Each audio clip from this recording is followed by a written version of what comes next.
So one thing I would love to talk about is the art of songwriting.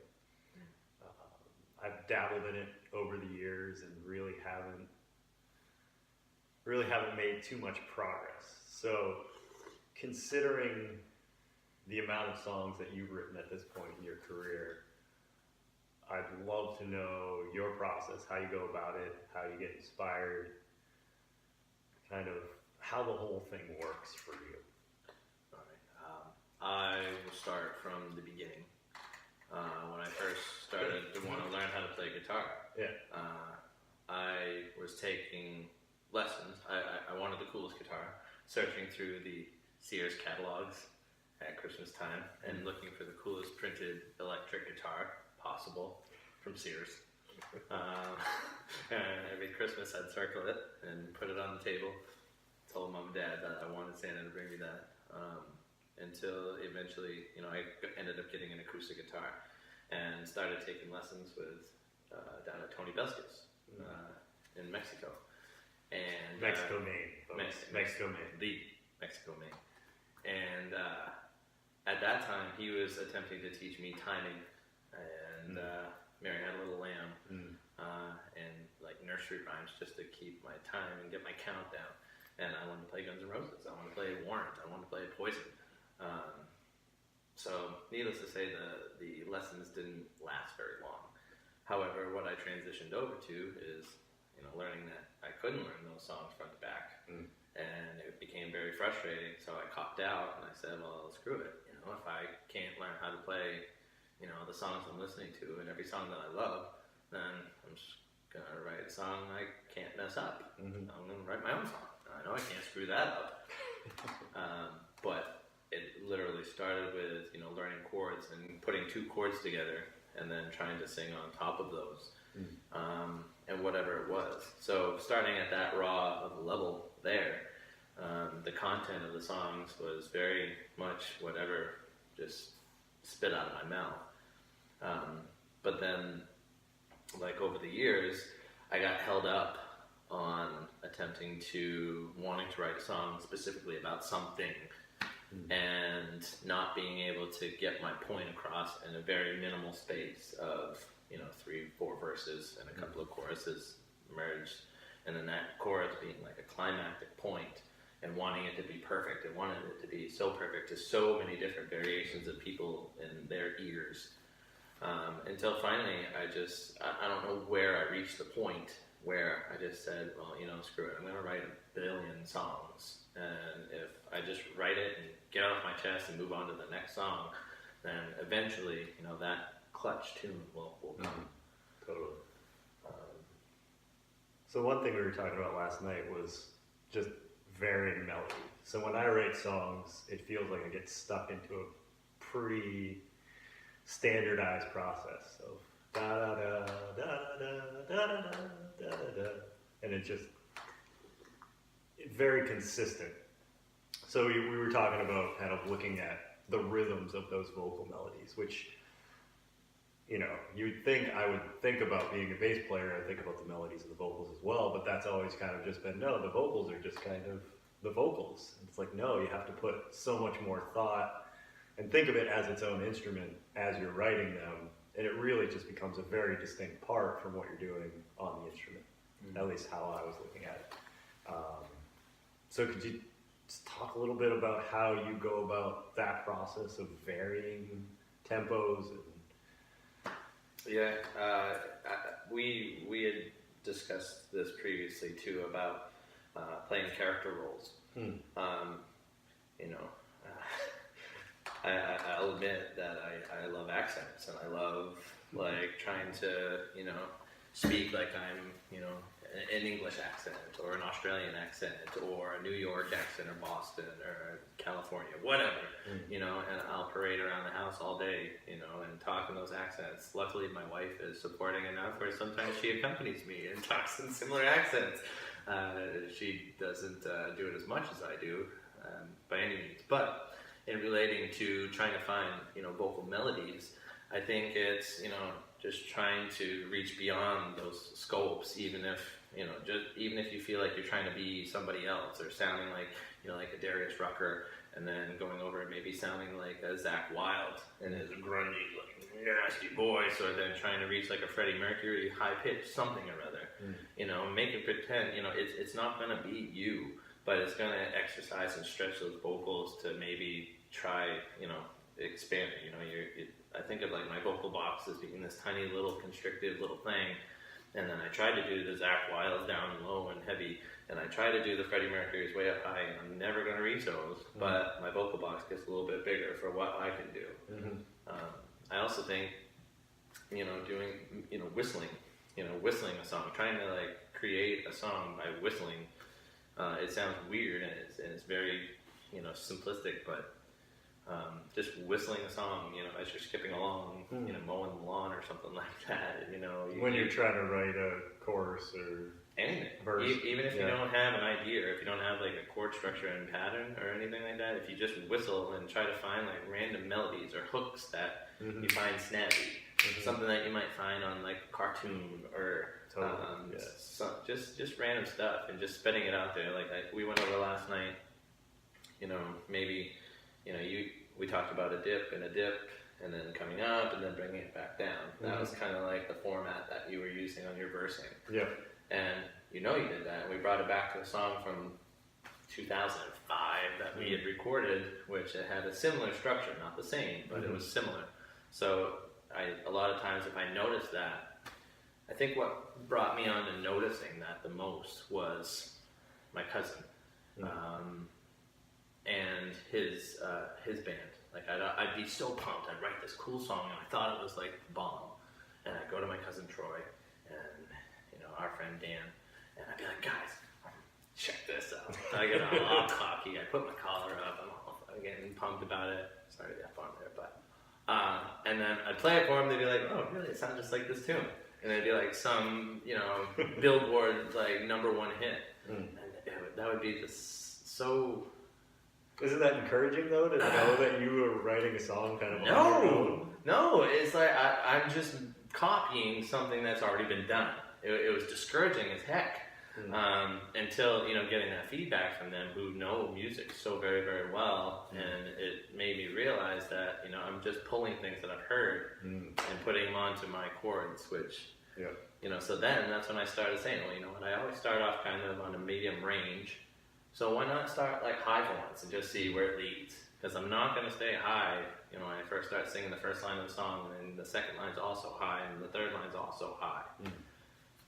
So it's just like taking those risks, going on a roller coaster when you hate roller coasters, just trying it. I constantly use a phrase, no matter what I'm doing, whether it's parenting or work or music or whatever, I'll try anything twice. Like I'll try it. If it fails and it plummets like horribly, then I'll try it again and see what tweak I can make so that it doesn't fail as miserably as it did the first time. So that's a good way to go about it. In actuality, it's a matter of, and I record everything, and that's what I've always told friends that are getting out there and starting to play music, starting to learn an instrument, learning how to write their own songs, whatever. I'm like, record everything, and then watch yourself, because when you watch yourself, you learn what makes you look like a complete idiot in your own eyes, or you learn some things that make you look like, wow, I didn't realize I did that. Let's try that again. And then I repeat it, and I play it multiple times over and over and over. And it's just awkward how some things start, how some things like, branch off of that. But I think, the biggest thing is if you want to become better at something, you have to do it. So if I want to write songs, I have to write songs.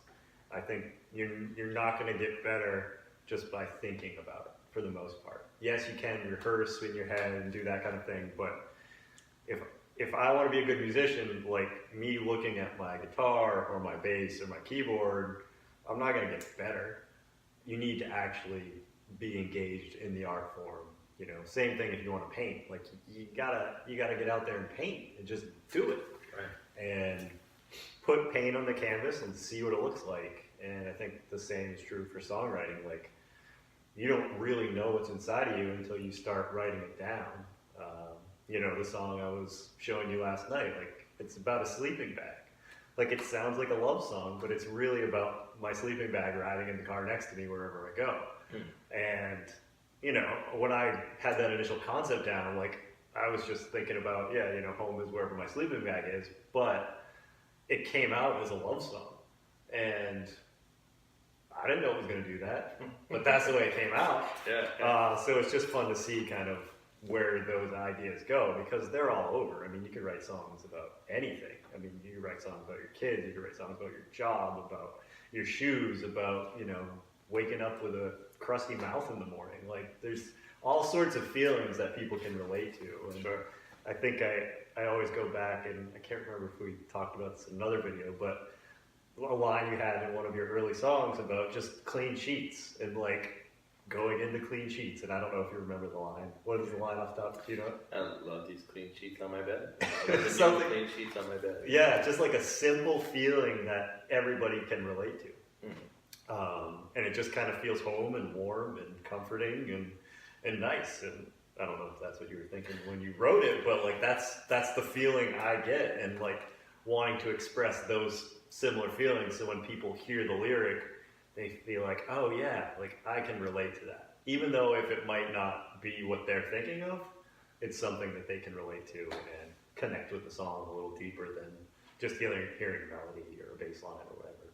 Yeah, and that's kind of been, you know, what I kind of strive for, and one of my biggest fears in the same, where, you know, anything you write or anything you sing or anything you do can be interpreted in a zillion different ways, which is awesome. You know, when I was writing songs when I was younger and I was starting to get a little bit more proficient at it, I was trying to follow the concept that I wanted my songs to be so flippin' deep that, you know, people would have to, you know, say, what the heck is he talking about? And, oh yeah, at the same time. And, you know, that creates a really hard stop when you're trying to write a song and you want it to mean something to everybody.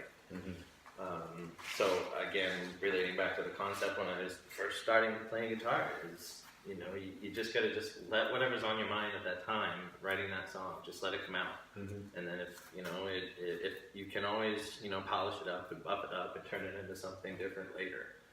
But, you know, I mean, with myself, I can write a song and just toss it off the plate after I've written all the words down and everything. If I don't like it, I'll let it be.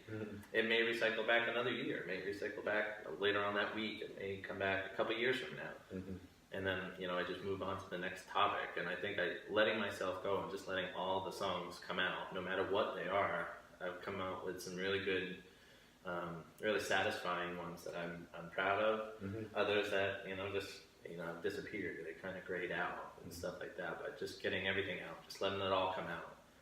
And I'm hoping at one point, you know, I may reach when I become, you know, extremely tenured at writing songs that, you know, the stuff that does come out is going to be like, you know, Daryl Scott or, you know, just magic. You know, no matter what I sing about a hubcap, and it's just everybody like melts to it eventually. Yeah, but it's that overall feeling. Yeah. I mean, I really appreciate the concept too that, you know, you and we talked about before when we were trying to put some lyrics to some pony truck tunes, and, you know, just getting a chord structure down. I sing in gibberish when I initially play a song, just to try to find that vocal melody. The stuff that comes out of my mouth, you'll hear a random word pop in here or there, or maybe a little phrase that, you know, pops out, and then the rest sounds like that is not a word. That is not a word. It makes no sense. But, you know, when I listen back to it over and again, you know, that's where I grab those melodies. And you know, your artistic mind and the way that we pair so well, you grab that. And I told you, like, sometimes when I write songs, like, if I do hear a word, I might not have any idea what the topic or subject of that song is going to be until I listen to it 2 or 3 or 4 or 10 times or whatever, and I'd be like, you know what, I heard something about a blue sky, you know, many times. I always hear it each time. So eventually I start writing about a blue sky and see if maybe another gibberish cluster of words sounds like a topic I could expand on. And you devoured that, man. You did it for 3 songs. Yeah, I just love that because the basis is there.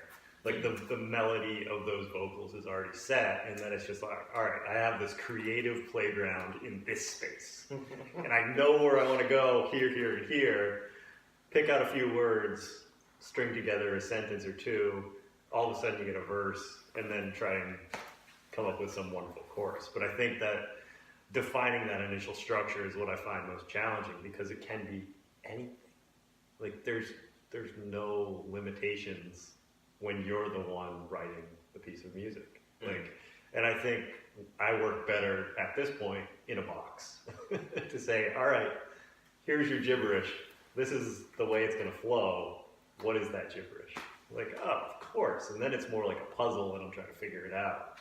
Versus, you know, picking stars out of the sky and be like, oh, I like that one, I like that one, I like that one. and that's been another thing that I've always heard from people that have been in music for a long time. It's like, you know, what are you trying to sound like? You know, who are you trying to be? And I have no idea.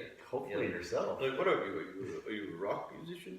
Are you a country musician? I'd be like, I don't know. Well, what genre do you guys play in the multiple bands that I've been in? I've never been able to peg it. You know what I mean? Because, you know, I can write an old bluegrass tune one day, and then the next day I get caught on like some Avenged Sevenfold stuff that I've been listening to, or, you know, tantric, or Days of the New, and I get all like rowdy and grunge and.